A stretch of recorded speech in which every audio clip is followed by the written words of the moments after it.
Renee Hornbuckle, and I just want to take a moment today to share with you a few confident keys so that as a woman of God, you can walk in the fullness of what it is that God has for you. I tell you what, it's the divine hour for you to just simply raise up and become the woman of God and be confident about who it is that He called you to be. You're fearfully and wonderfully made in His image, and you've got to know that without a shadow of a doubt and have every confidence in Him that He had created you to be somebody phenomenal and incredible. So I want you to know, first of all, that there's a power in you that you've got to tap in and you've got to activate so that the real confident you can come out. But then I want to give you some practical things, and this is what I want to leave with you today. You need to learn how to take action, first of all, over your fears. Be willing to face your fears and take authority confidently over those things that will try to stop you from fulfilling the destiny that God has placed on the inside of you. Make it your goal to always only think on positive things. If you think on positive things, then you'll begin to know and believe that you can overcome those things.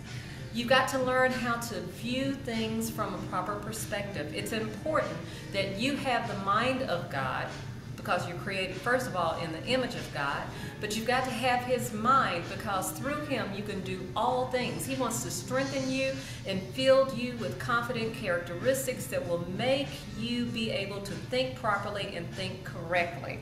Then you've got to then begin to put those things into practice. Just simply practice doing those things that you feel good about. Practice doing those things that you know to be right.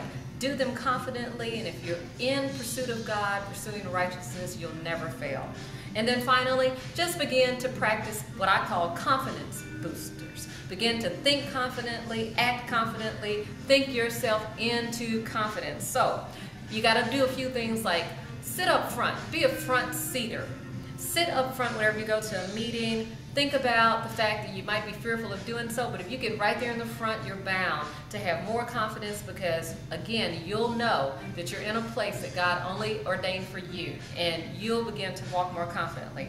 Practice making good eye contact with people. See, when I look at people, when I talk to them, I like to look them straight in the eyes. You hear the phrase that the eyes are the window to the soul. So when people can see the confidence on the inside of you, what they indeed see is the power of God on the inside of you. So look people straight in the eyes. And then learn to speak up. Learn to speak up and speak the things of God. Life and death is in the power of the tongue, so speak life in all that you do. But speak up for yourself. Be a voice, and you can be heard, but do it confidently. And then finally, smile more. As you begin to smile more, you'll become more confident. So, I want you to gain the courage to begin to walk confidently so you, as a woman of God, can begin to walk in your purpose. So take these confidence keys to light and put them into practice. So God bless you, and we're believing that God has great things in store for you, because you are a confident woman.